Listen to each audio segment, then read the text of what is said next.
आज जो केस मैं आपको सुनाने वाला हूँ वो शुरुआत में आपको सुनने में इंस्पायरिंग और मोटिवेटिंग लगेगा, लेकिन ये किस्सा एक ऐसे जुर्म की राह की तरफ रुख करेगा जिसकी कल्पना किसी ने भी नहीं की होगी। बसवन्ना बागेवडी कर्नाटका का एक छोटा सा कस्बा जहां जिंदगी आमतौर पर सीधी और सीमित होती है, लेकिन इसी जगह से एक ऐसी लड़की निकली जिसके सपने उसकी हालातों से काफी बड़े थे। श्रीदेवी रुदागी का बचपन आसान नहीं था। जब वो सिर्फ 10वीं क्लास में थी तब उसके पिता को गैंग्रीन की वजह से अपना एक पैर खोना पड़ा और घर की जिम्मेदारी उसकी मां पर आ गई, जो दिन भर मजदूरी करके परिवार चलाती थी। ऐसे माहौल में अक्सर सपने छोटे पड़ जाते हैं, लेकिन श्रीदेवी ने अपनी कहानी वहीं से बदलनी शुरू की। 6th क्लास से शुरू हुआ उसका कराटे का सफर धीरे धीरे एक जुनून बन गया और फिर वही जुनून उसे नेशनल लेवल तक ले गया। 2012 में विजयवाड़ा में हुई नेशनल कराटे चैंपियनशिप में उसने गोल्ड मेडल जीतकर सबका ध्यान अपनी ओर खींच लिया। लेकिन असली पहचान तब बनी जब 2020 में हावड़ा में हुई इंटरनेशनल कराटे चैंपियनशिप में उसने इंडिया को रिप्रेजेंट करते हुए गोल्ड मेडल जीता। एक छोटे से गांव की लड़की अब देश का नाम रोशन कर रही थी, लेकिन उसकी मेहनत सिर्फ कराटे तक सीमित नहीं रही। डांस, म्यूजिक, योगा और कई कलाओं में उसने अपनी पहचान बनाई। लेकिन उसके सफर में एक और चीज उतनी ही इंपॉर्टेंट थी, लोगों का साथ। उसके दादा शिवराम पाटिल हमेशा उसके लिए एक इंस्पिरेशन और स्ट्रॉन्ग सपोर्ट सिस्टम बने रहे, और जब उसकी अचीवमेंट सामने आई तब local MLA Shivanand S Patil ने भी उसकी मदद की ताकि पैसे की कमी उसके सपनों के बीच ना आए। कई सारे अवार्ड्स और मेडल्स जीतने के बाद श्रीदेवी का सपना अब एशियन और ओलंपिक लेवल पर मेडल्स लाकर इंडिया के लिए एक नई पहचान बनाना था। लेकिन जिंदगी सिर्फ मेहनत और सपनों से नहीं चलती। कभी कभी वक्त, किस्मत और इंसान की नीयत मिलकर ऐसी कहानी लिख देते हैं जिसका अंजाम कोई सोच भी नहीं सकता। क्योंकि जहां एक तरफ एक लड़की अपने देश के लिए ओलंपिक मेडल का सपना देख रही थी, उसी लड़की को सिर्फ 3 साल बाद ही सेंट्रल क्राइम ब्रांच ने अरेस्ट कर लिया। आखिर ऐसा क्या हुआ कि 25 साल की श्रीदेवी रुदागी, एक इंटरनेशनल गोल्ड मेडलिस्ट, एक मल्टी टैलेंटेड पर्सनैलिटी की सपनों से भरी जिंदगी ऐसे अंधेरे मोड़ पर आ खड़ी हुई। Welcome to the show. My name is Shashwat and you are watching the double life of Sridevi Rudagi. साल 2023। 25 साल की श्रीदेवी ने बेंगलुरु के महालक्ष्मी लेआउट में छोटे बच्चों के लिए एक प्री स्कूल खोला। स्कूल ठीक ठाक चलने भी लगा और बच्चों के एडमिशन भी होने लगे। उन्हीं में ही 34 साल के राकेश वैष्णव, जो अपनी पत्नी और 3 बेटियों के साथ पास में ही रहते थे, अपनी 5 साल की सबसे छोटी बेटी का उसी स्कूल में एडमिशन करवा दिया। अब चूंकि श्रीदेवी ही स्कूल ओनर भी थी और टीचर भी, इसलिए बच्चों के सभी पेरेंट्स से उसका ही डायरेक्ट इंटरेक्शन होता था। और इसी पेरेंट टीचर इंटरेक्शन में श्रीदेवी की बातचीत राकेश वैष्णव से शुरू हुई। इस बातचीत की शुरुआत तो राकेश की बच्ची को लेकर हुई थी, लेकिन कुछ महीनों बाद ये पेरेंट टीचर मीटिंग और इंटरेक्शन एक बहुत ही अलग जोन में चला गया। साल 2024, एक नया साल, एक नई शुरुआत। लेकिन यहीं से शुरू हुआ एक ऐसा खेल जहां इमोशंस नहीं, कैलकुलेशंस चल रही थी। श्रीदेवी ने राकेश से बढ़ती अपनी करीबी का फायदा उठाया और स्कूल मेंटेनेंस के नाम पर 2 लाख रुपए उधार ले लिए, और वो भी इस वादे के साथ कि वो जल्द ही ये पैसे वापस लौटा देगी। राकेश ने भरोसा दिखाते हुए उसकी मदद कर दी, क्योंकि उस वक्त उसके लिए यह रकम कोई खास बड़ी नहीं थी। लेकिन उसे अंदाजा नहीं था कि असल में वो धोखे की एक ऐसी सुरंग में घुस रहा है जहां उसका कोई दूसरा छोर नहीं है। कुछ महीने बाद जब राकेश ने अपने पैसे वापस मांगे तो श्रीदेवी ने अपने पापा की तबीयत खराब होने की बात कहकर थोड़े और वक्त की मोहलत मांगी। आखिरकार मोहलत तो मिली, लेकिन जब फिर कुछ महीनों बाद राकेश ने श्रीदेवी से पैसे लौटाने को कहा तो उसने एक नया दांव चलते हुए राकेश को इसी स्कूल में पार्टनरशिप का ऑफर दिया। यहां तक सब कुछ एक नॉर्मल नेगोशिएशन जैसा लग रहा था, लेकिन असली गेम अब शुरू हुआ जब राकेश ने फिर से इंसिस्ट किया। लेकिन इस बार श्रीदेवी ने पैसे नहीं बल्कि कुछ ऐसा ऑफर किया जिसके बारे में खुद राकेश ने भी उम्मीद नहीं की थी। वो ऑफर था सेक्सुअल रिलेशन बनाने का। श्रीदेवी पैसों को लेकर डेस्परेशन की एक नई सीमा को लांघ चुकी थी, और वो इसके लिए राकेश के साथ शारीरिक संबंध बनाने को भी तैयार थी, क्योंकि वो जानती थी कि यह एक ऐसा वीक पॉइंट है जिसके आगे राकेश का खुद पर भी बस नहीं चलेगा। उसने राकेश को अपने घर बुलाया, और वहां जो हुआ उसने सिर्फ उनके बीच की बाउंड्रीज नहीं बल्कि राकेश की सोचने समझने की शक्ति को भी धुंधला कर दिया। श्रीदेवी ने अपने जिस्म को एक हथियार बना राकेश के ऊपर इस्तेमाल किया था, और राकेश इसे प्यार समझ एक ट्रैप में फंसने वाला था, क्योंकि इसके बाद श्रीदेवी ने उधार पैसे लौटाने की बजाय उल्टा राकेश से 50,000 रुपए की डिमांड रख दी। अब चूंकि राकेश सिर्फ इमोशनली नहीं बल्कि फिजिकली भी इन्वेस्ट हो चुका था।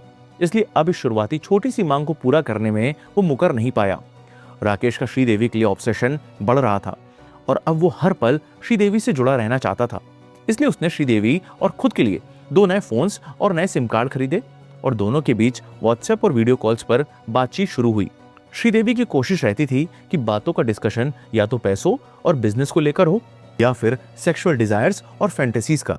पैसों का डिस्कशन इसलिए ताकि वो राकेश के फाइनेंशियल स्टेटस और उसके इन्वेस्टमेंट को टटोल सके और ये समझ सके कि आखिर वो किस हद तक अपनी डिमांड्स को ले जा सकती है। और सेक्सुअल चैट्स इसलिए ताकि इसका लालच देकर राकेश की आंखों पर पट्टी बांध सके। शुरुआत में तो सब कुछ नॉर्मल लग रहा था, लेकिन धीरे धीरे वो इसी जाल में और गहरा उतरता चला गया। श्रीदेवी ने जो शुरू किया वो सिर्फ चंद उधार के पैसों तक सीमित नहीं था। उसे पता चल चुका था कि राकेश एक बड़ा बिजनेसमैन है और उसकी क्या कैपेसिटी है। इसलिए अब उसने सीधा 15 लाख रुपए की डिमांड रख दी। यहां से राकेश को एहसास होने लगा कि वो एक सिलसिलेवार तरीके से शिकार हो रहा है। पानी अब सर के ऊपर जा चुका था और वो इन सब से बाहर निकलना चाहता था। इसलिए उसने अपना सिम कार्ड तोड़ते हुए ये फैसला लिया कि अब वो उससे दोबारा कांटेक्ट नहीं करेगा। और इसी सोच से उसे लगा कि शायद अब उसके और श्रीदेवी के बीच का रिलेशन खत्म हो जाएगा। लेकिन ऐसे जाल इतनी आसानी से टूटते नहीं हैं, क्योंकि जब कोई इंसान धीरे धीरे फंसाया जाता है तो अक्सर वो तब समझ पाता है जब बाहर निकलने के सारे रास्ते या तो लगभग खत्म हो चुके हों या फिर दिखाई देना बंद हो गए हों। राकेश को लगा था कि अब जिंदगी धीरे धीरे नॉर्मल हो जाएगी, लेकिन उस वक्त तक उसकी जिंदगी के दूसरे हिस्से भी बिखरने लगे थे। बिजनेस में लगातार लॉसेस के बाद उसने अपने परिवार के साथ गुजरात शिफ्ट होने का एक मुश्किल डिसीजन लिया और इसके लिए उसे स्कूल से अपनी बेटी का ट्रांसफर सर्टिफिकेट चाहिए था। एक सिंपल सा काम जो उसे लगा कि बस फॉर्मेलिटीज का हिस्सा है। 12 मार्च को अचानक श्रीदेवी रुदागी ने उसकी वाइफ को फोन पर कॉल किया और स्कूल आकर टीसी ले जाने को कहा। राकेश की वाइफ को कॉल करना असल में श्रीदेवी का एक प्लान का हिस्सा था, क्योंकि उसे पता था कि राकेश ये सुनकर खुद चला आएगा, क्योंकि उसे डर होगा कि कहीं उसकी पत्नी को श्रीदेवी कहीं कुछ बता ना दे। राकेश इस ख्याल के साथ कि पिछला सब कुछ खत्म हो गया है और वो बिना किसी शक के वहां पहुंच गया। लेकिन जैसे ही वो वहां स्कूल के पास पहुंचा, वहां कुछ और ही उसका इंतजार कर रहा था। गणेश काले और सागर मोरे नाम के 2 लोगों ने राकेश को जबरदस्ती पकड़ लिया और स्कूल के अंदर ले गए। उस दिन स्कूल की छुट्टी थी, इसलिए वहां कोई और मौजूद नहीं था। राकेश को यह समझने का मौका भी नहीं मिला कि आखिर क्या हो रहा है। तभी गणेश काले ने सागर मोरे की तरफ इशारा करते हुए राकेश से कहा कि श्रीदेवी और सागर की सगाई हो चुकी है। अब ये सुनते ही एक पल के लिए राकेश का दिमाग सुन पड़ गया और उसने सफाई देते हुए कहा कि उसे इस बारे में बिल्कुल भी पता नहीं था। वो तो बस श्रीदेवी से यूं ही मिलता था और वो लोग बस कभी कभार बाहर खाने को गए थे और इसके अलावा दोनों के बीच कुछ नहीं है। राकेश की दी गई सफाई और झूठ ने उसके अंदर के डर को दिखा दिया था और इसी डर का फायदा उठाते हुए दोनों ने उसे धमकाते हुए कहा कि तू श्रीदेवी के साथ बड़े मजे कर रहा था ना, अब ये सब कुछ तुम्हारी वाइफ और तुम्हारे फादर इन लॉ को बता दिया जाएगा। राकेश के लिए ये सिर्फ धमकी नहीं थी, ये उसके पूरे परिवार के बिखरने का डर था। उसके चेहरे पर घबराहट साफ थी, लेकिन उसके पास कोई रास्ता नहीं था। इसके बाद उन्होंने उसे जबरदस्ती एक एसयूवी गाड़ी में बिठाया और कहा कि तुमको अब पुलिस स्टेशन ले चल रहे हैं। ये सुनते ही राकेश की सांस अटक गई। उस वक्त राकेश के अंदर सिर्फ एक ही इमोशन था, डर का। उसे ना ये समझ आ रहा था कि उसका क्या होगा और ना ये कि ये सब रुकेगा कैसे। लेकिन पुलिस स्टेशन जाने की बजाय वो उसे गाड़ी से उसके ही घर के करीब ले गए और वहां जाकर असली वजह सामने आई। उन्होंने उसे धमकाते हुए कहा कि 1 करोड़ रुपए दो, वरना तुम्हारी वाइफ को सब कुछ सच बता देंगे। अब राकेश के लिए ये सिर्फ पैसे का मामला नहीं था, बल्कि उसकी इज्जत और उसका परिवार दांव पर लग चुका था। और तभी इस कहानी का सबसे क्रूशियल कैरेक्टर फिर से एंट्री लेता है, श्रीदेवी रुदागी। उसी वक्त राकेश के फोन पर उसका कॉल आता है। उसकी आवाज में एक अजीब सा कॉन्फिडेंस था, जैसे अब सब कुछ उसके कंट्रोल में हो। उसने सीधा अपने कनेक्शन का जिक्र किया जो मल्लेश्वरम सब डिवीजन के एक फॉर्मर एसीपी का था और इस बात का एहसास दिलाया कि अगर उसने कोऑपरेट नहीं किया तो सिचुएशन उसके लिए और भी बुरी हो सकती है। अब राकेश पूरी तरह टूट चुका था। वो गिड़गिड़ा रहा था, अपने बिजनेस लॉसेस का हवाला दे रहा था, बार बार हाथ जोड़कर सिर्फ एक ही मौका मांग रहा था। इसलिए शुरू में 1 करोड़ की डिमांड रखने वाले अब धीरे धीरे नीचे आए और आखिरकार डील 20 लाख रुपए पर सेटल हुई। लेकिन यहाँ भी रहम नहीं था। उन्होंने तुरंत पहली इंस्टॉलमेंट के तौर पर 1,90,000 रुपए ले लिए और तब जाकर राकेश को छोड़ा गया। वो वहां से तो निकल गया, लेकिन जो डर, जो बेइज्जती और जो प्रेशर उसने महसूस किया था वो अभी भी खत्म नहीं हुआ था, बल्कि ये तो बस एक शुरुआत थी। 17 मार्च 2025 यानी सिर्फ 5 दिन बाद श्रीदेवी रुदागी का फिर से कॉल आता है और इस बार उसकी टोन अलग थी। उसने सीधा कहा कि 15 लाख रुपए अरेंज करो, वरना जो प्राइवेट वीडियो कॉल्स और चैट्स हमारे बीच हुई है वो तुम्हारी वाइफ को दिखा दी जाएंगी। हर लफ्ज में एक क्लियर थ्रेट था, एक ऐसा डर जो सीधा राकेश के घर, उसके रिश्ते, उसकी इज्जत पर वार कर रहा था।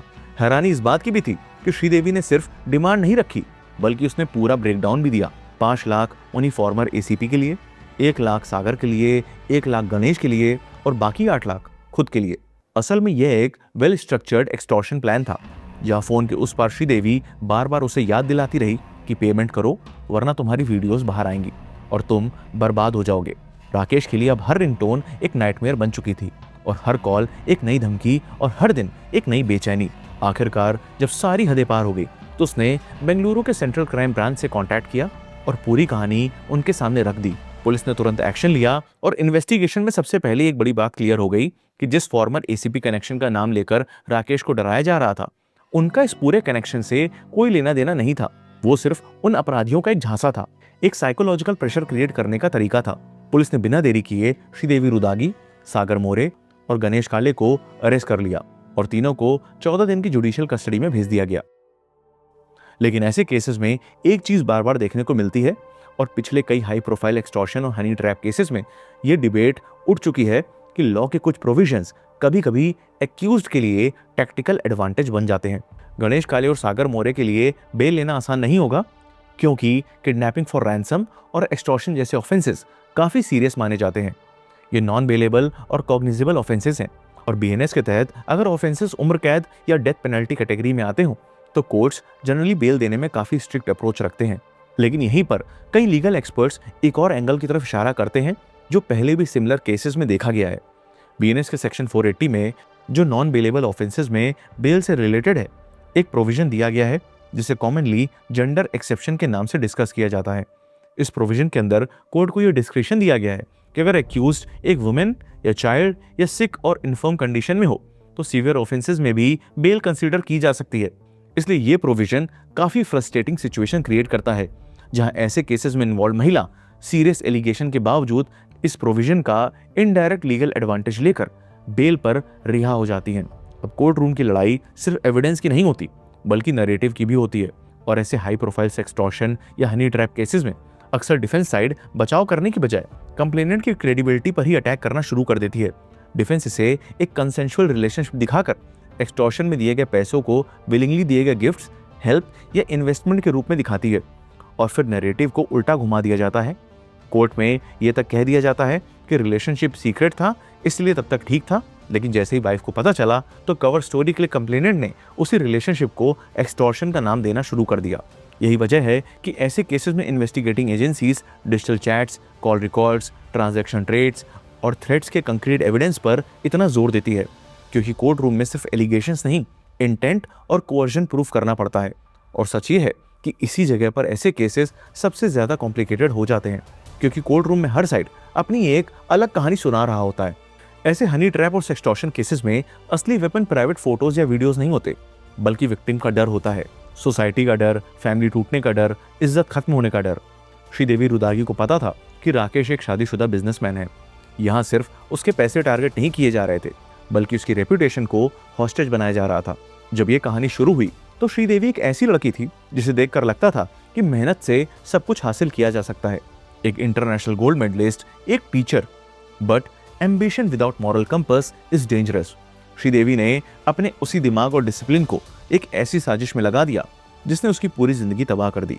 और राकेश को लगा था कि थोड़े पैसे देकर, थोड़ी मदद करके वो एक नया रिश्ता, एक नया थ्रिल शुरू कर रहा है।